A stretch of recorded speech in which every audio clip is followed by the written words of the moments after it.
ಮಂಡಕ್ಕಿ ಚೂಡಾನ ಯಾವ ರೀತಿ ಮಾಡೋಂತ ಇವತ್ತಿನ ಎಪಿಸೋಡಲ್ಲಿ ತೋರಿಸ್ತಾ ಇದ್ದೀನಿ. ಬೇಕಾಗಿರೋಂಥ ಇಂಗ್ರೀಡಿಯೆಂಟ್ಸ್ನ ನೋಡ್ಕೊಂಡು ಬರೋಣ ಬನ್ನಿ. ತುಂಬ ಕಡಿಮೆ ಇಂಗ್ರೀಡಿಯೆಂಟಲ್ಲಿ ಮಾಡ್ಬೋದು. ಫಸ್ಟು ಬೇಕಾಗಿರೋದು ಉಪ್ಪು, ಖಾರ, ಅರಿಶಿನ ಪುಡಿ, ಕಡಲೆ ಬೀಜ, ಕರಿಬೇವು ಸೊಪ್ಪು ಮತ್ತು ಬೆಳ್ಳುಳ್ಳಿ ಮತ್ತು ಎಣ್ಣೆ ಬೇಕು. ಈ ರೀತಿ ಕ್ರಿಸ್ಪಿಯಾಗಿರುವಂಥ ಚುರುಮುರಿನ ತೊಗೊಳ್ಳಿ, ಫ್ರೆಶ್ ಆಗಿರುವಂಥದ್ದು.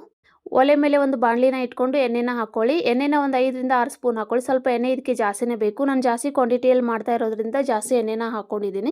ಕಡಲೆ ಬೀಜನ ಒಂದು 3ರಿಂದ 4 ನಿಮಿಷ ಫ್ರೈ ಮಾಡಿದ ಮೇಲೆ ಬೆಳ್ಳುಳ್ಳಿನ ಹಾಕಿ, ಬೆಳ್ಳುಳ್ಳಿ ಕೂಡ ಒಂದು 2ರಿಂದ 3 ನಿಮಿಷನ ಫ್ರೈ ಮಾಡ್ಕೊಳ್ಳಿ ಎಣ್ಣೆಯಲ್ಲಿ ಚೆನ್ನಾಗಿ. ಆಮೇಲೆ ಕರಿಬೇವು ಸೊಪ್ಪನ್ನ ಹಾಕ್ಕೊಳ್ಳಿ. ಕರಿಬೇವು ಸೊಪ್ಪು ಕ್ವಾಂಟಿಟಿ ಸ್ವಲ್ಪ ಜಾಸ್ತಿನೇ ಇರಲಿ, ಚೆನ್ನಾಗಿರುತ್ತೆ. ಹಾಗೆ ಒಂದು ಸ್ಪೂನು ಅರಿಶಿನ ಪುಡಿ ಹಾಕ್ಕೊಳ್ಳಿ. ರುಚಿಗೆ ತಕ್ಕಷ್ಟು ಉಪ್ಪನ್ನ ಹಾಕ್ಕೊಳ್ಳಿ.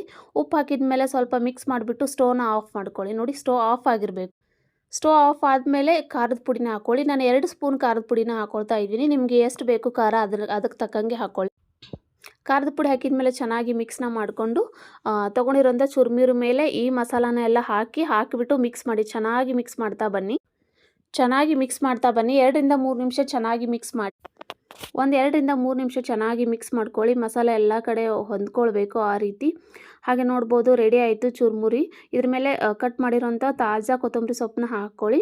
ಹಾಗೆ ಟೀ ಅಥವಾ ಕಾಫಿ ಟೈಮೆಲ್ಲ ಸಂಜೆ ಅಂತೂ ಸಖತ್ತಾಗಿರುತ್ತೆ. ಇದ್ರ ಜೊತೆಗೆ ಈರುಳ್ಳಿ ಮತ್ತು ಮೆಣಸಿನ್ಕಾಯಿ ಜೊತೆ ತಿಂದ್ರೆ ಅಂತೂ ತುಂಬ ಅಂದರೆ ತುಂಬ ಚೆನ್ನಾಗಿರುತ್ತೆ. ಹಾಗೆ ಮಕ್ಕಳು ಸ್ಕೂಲಿಂದ ಬಂದ ಮೇಲೆ ಏನಾದರೂ ಸ್ನ್ಯಾಕ್ಸ್ ಕೇಳಿದ್ರೆ ಈ ರೀತಿ ಮಾಡಿ ಕೊಡ್ಬೋದು, ತುಂಬ ಚೆನ್ನಾಗಿರುತ್ತೆ. ಈ ವೆದರ್ಗಂತೂ, ಬೆಂಗಳೂರು ವೆದರ್ಗಂತೂ ಸಖತ್ತಾಗಿರುತ್ತೆ. ಈ ರೆಸಿಪಿ ಇಷ್ಟ ಆದರೆ ಖಂಡಿತವಾಗ್ಲೂ ನನ್ನ ಚಾನಲ್ನ ಫಾಲೋ ಮಾಡಿ. Thank you.